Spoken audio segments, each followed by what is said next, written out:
ආයුබෝවන් ඔයාලා හැමදෙනාටම. ඔයාලා ගොඩාක් දෙනෙක්ගේ ඉල්ලීමක් තමයි අද මම ඉටු කරන්නේ. අද මම ගෙනාවේ chocolate Swiss rolls. මේ Swiss roll එක tiara Swiss roll එක වගේම soft. මම මේකට glaze එකකුත් දැම්මා. ගොඩාක්ම රස ඉක්මනටම හදාගන්න පුළුවන් Swiss roll එකක් තමයි මේක. ඔයාලා මගේ chocolate coffee Swiss roll video එක බැලුවේ නැත්නම් මේ link එක description box එකට මම දාලා තියෙනවා. එතනින් බලන්න. මේවා හදන්න ඕන වෙන දේවලුත් මම description box එකට දාන්නම්. මගේ වීඩියෝ වලට ඔයාලා කැමති නම් මගේ YouTube channel එකට subscribe වෙන්න. ඔයාලා දැනටමත් subscribe වුණේ නැත්නම් පහළ තියෙන රතු පාට subscribe button එක click කරලා ඒ ළඟම තියෙන පුංචි සීනුවත් click කරන්න. මගේ වීඩියෝ එකට like එකක් දාලා යාළුවොත් එක්ක share කරන්නත් අමතක කරන්න එපා. chocolate Swiss roll හදන්න මෙන්න මේ දේවල් තමයි ඕන වෙන්නේ. බිත්තර සුදු මද 4යි. වතුර, බිත්තර, කහමද එකතු වෙන්නේ නැති වෙන්න හොඳට වෙන් කරලා ගන්න. cream of tartar තේ හැඳි කාලයි. මේව නැත්නම් කමක් නැහැ. ඒ වුණාට ඔයාලට හොයාගන්න පුළුවන් නම් අනිවාර්යයෙන්ම දාන්න. ලුණු තේ හැඳි කාලයි. බිත්තර කහමද 4යි. කේක් පිටි ග්‍රෑම් 80යි. මම ඔයාලට කේක් පිටි හදන විදිය කියලා දුන්නනේ. ඒ අනුව ඔයාලා මේක හදාගන්න. සීනි ග්‍රෑම් 110යි. කොකෝ පවුඩර් ග්‍රෑම් 30යි. වැනිලා තේ හැඳි 1යි. මෙතන තියෙනවා කිරි තෙලු එකතු කරලා කිරි මිලිලීටර් 40යි, එළවලු තෙල් මිලිලීටර් 40යි. මුලින්ම මම මේ වගේ බෝල් එකකට කහමද ටික දාලා හොඳට කවලම් කරගන්නවා. දැන් ඔයාලා සීනි වලින් ටිකක් දාන්න. ඉතිරි ටික තියාගන්න. පිටර සුදු මද බීට් කරනකොට දාන්න ඕන. දැන් හොඳට කවලම් කරගන්න.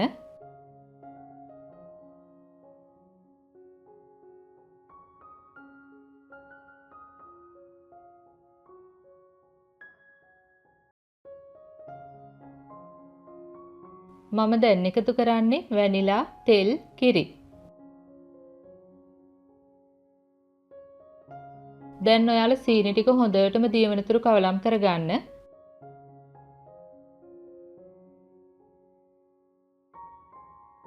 ඔයාලට විස්ක් එකකින් උනත් සීනි ටික හොඳට දිය කරගන්න පුළුවන්. මම දැන් එකතු කරන්නේ පිටි ටිකයි කොකෝ පවුඩර් ටිකයි.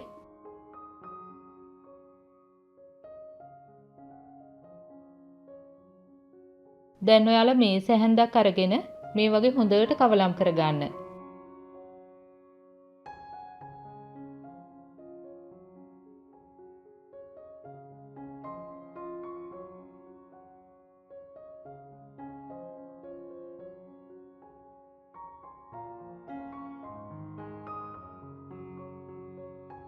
මේ වගේ ටිකක් ඝන මිශ්‍රණයක් තමයි එන්නේ.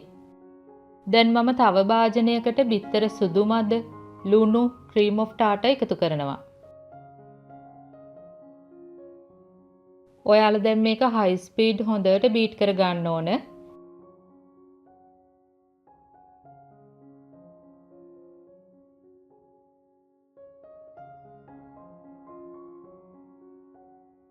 බීට් කරන අතරදී මම සීනි ටික ටික මේ වගේ එකතු කර ගන්නවා.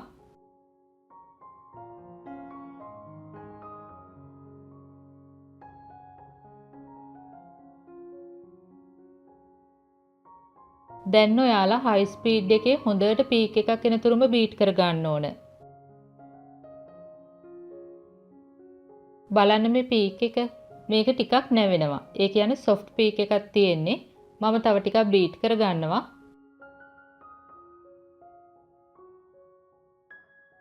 දැන් බලන්න මේ වගේ නැවෙන්නේ නැතිව තදට තියෙන පීක් එකක් තමයි අපිට ඕන.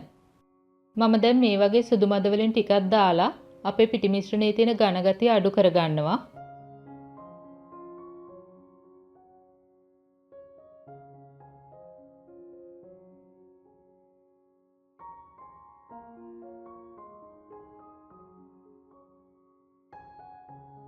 දැන් මේ ටික ඔක්කොම සුදු මද වලටම දාලා හොඳට ෆෝල්ඩ් කරගන්න.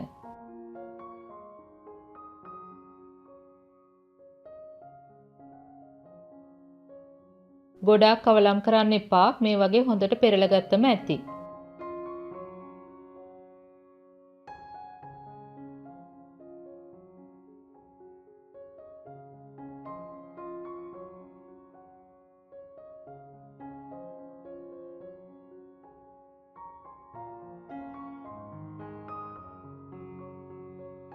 මේක හොඳටම ෆෝල්ඩ් වුණාට පස්සේ ඔයාලා කීප සැරයක් මේ වගේ ටැප් කරගන්න. මේ තියෙන්නේ මගේ අඟල් 10යි 15 ප්‍රමාණයේ බේකින් ට්‍රේ එක. මම පාච්මන්ට් කොලයක් එලාගෙන තියෙන්නේ. දැන් මම මිශ්‍රණය ටික ටික දාලා මේ විදිහට තුනී කරගන්නවා.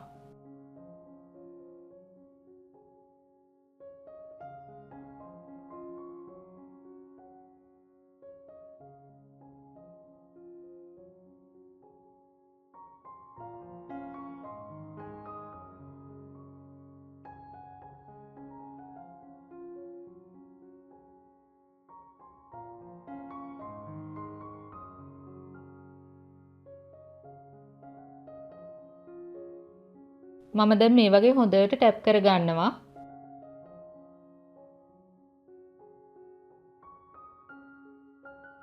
ඔයාලා මේ කේක් එක සෙල්සියස් අංශක 150ට හෝ 160ට ප්‍රීහීට් කළ oven එකේ තමයි බේක් කරගන්න ඕන. මම විනාඩි 15ක් 20ක් විතර මේක බේක් කරගත්තා. oven එකෙන් oven එකට කාලය වෙනස් වෙනවා. ඒක නිසා ඔයාලා විනාඩි 20කට පස්සේ ටූත් පික් එකක් දාලා බලන්න. මේ තියෙන්නේ අපි බේක් කරගත්ත කේක් එක. දැන් මම කරන්නේ උණුවෙන්ම මේ කේක් එක උස්සලා මේ වගේ අතාරිනවා. කීප සැරයක්ම ඔයාලා මේක කරගන්න. ඔයාලා දැන් මේ කේක් එක හොඳට නිවෙන්න තියන්න. නිවෙන්නේ නැතිව අපිට අයිසින් එක දාන්න බෑනේ. ඒ අතරදී අපි අයිසින් එක හදාගනිමු. මෙතන තියෙනවා බටර් ග්‍රෑම් 75යි. බටර් ටික කාමර උෂ්ණත්වයේ තියෙන්න ඕන. අයිසින් සීනි ග්‍රෑම් 175යි. ඒ ටික හොඳට හලලා ගන්න. අවශ්‍ය තරමට කිරි, කොකෝ පවුඩර් මේස හැඳි 1/2යි, වැනිලා තේ හැඳි 1යි. මම දැන් බටර් ටික හොඳට බීට් කරනවා.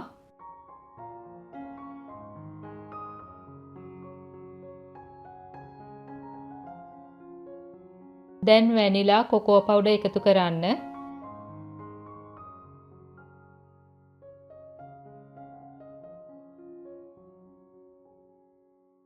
දැන් මම අයිසින් සීනි ටිකෙන් භාගයක් එකතු කරනවා.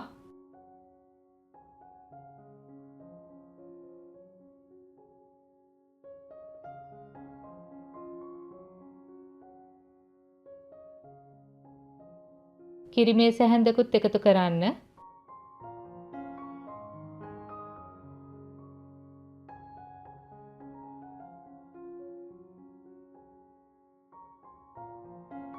දැන් මම ඉතිරි අයිසින් සීනි ටික ඔක්කොම දාගන්නවා.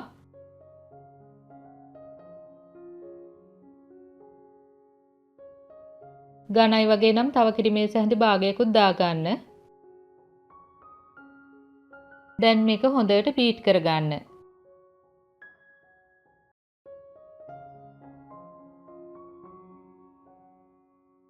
මේ තියෙන්නේ අපේ අයිසින් එක. කේක් එක දැන් හොඳට නිවිලා තියෙන්නේ. පිහියකින් ඔයාලා මේ වගේ වටේ බුරුල් කරගන්න. දැන් මම පාච්මන්ට් කොලයක් උඩින් තියලා ට්‍රේ එකකුත් තියලා අනිත් පැත්තට හරව ගන්නවා.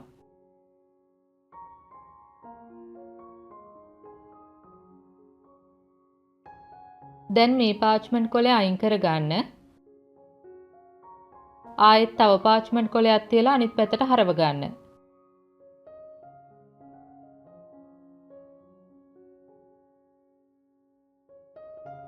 දැන් මේ කොලයත් අයින් කරගන්න. එතකොට ඔයාලගේ කේක් එකේ උඩ ලේයර් එක අයින් වෙනවා. ඒකට කමක් නැහැ. දැන් ඔයාලා මේ වගේ ට්‍රේ එක අයින් කරගන්න. දැන් අයිසින් දාලා හොඳට තුනී කරගන්න.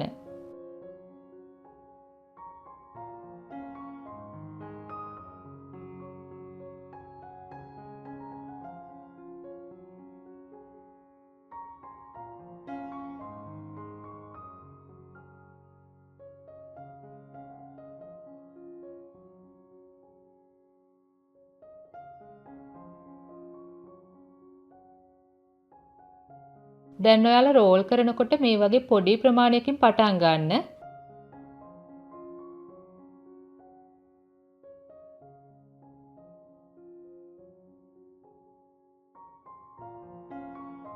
දැන් කොලෙන්ම රෝල් කරගෙන යන්න.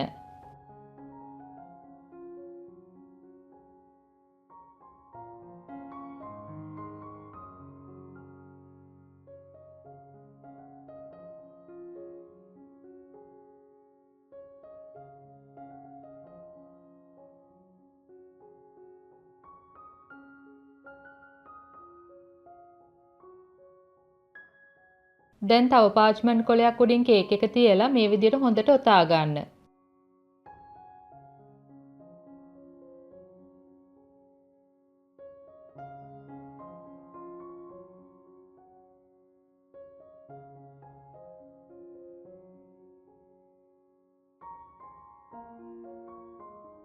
මම දැන් කේක් එක ට්‍රේ එකක් උඩින් තියලා මේ විදිහට ෆ්‍රිජ් එකට දානවා. ඔයාලා මේක පැය 3-4ක් වගේ ෆ්‍රිජ් එකේ තියලා තියන්න. මේ පැය කීපයකට පස්සේ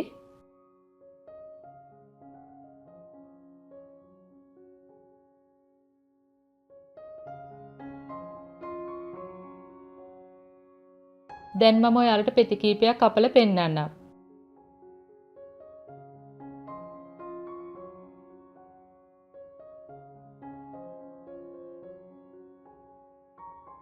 ඔයාලා කේක් එකට ග්ලේස් එකක් දාන්න කැමති නම් ට්‍රේ එක උඩින් ස්ටෑන්ඩ් එකක් තියන්න. ඊට පස්සේ ඒ උඩින් කේක් එක තියලා ග්ලේස් එක දාන්න. මේ ග්ලේස් එක මම හදාගත්තේ මෙහෙමයි. චොක්ලට් ටිකකට විපින් ක්‍රීම් ටිකක් දාලා ඩබල් බොයිල් කරලා හොඳට දිය කරගන්න. ඊට පස්සේ හොඳට නිවුනට පස්සේ කේක් එක උඩින් දාන්න පුළුවන්. ග්ලේස් එක දැම්මට පස්සේ ඔයාලා වැඩි චොක්ලට් ටික හොඳට බේරෙන්න දෙන්න. දැන් මම ඔයාලට කෑල්ලක් කපලා පෙන්නන්නම්.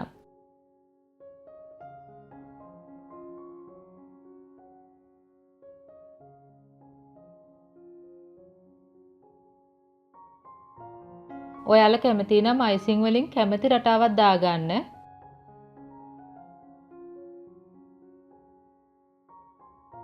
මේ තියෙන්නේ අපි හදාගත්ත චොක්ලට් ස්විස් රෝල් එක.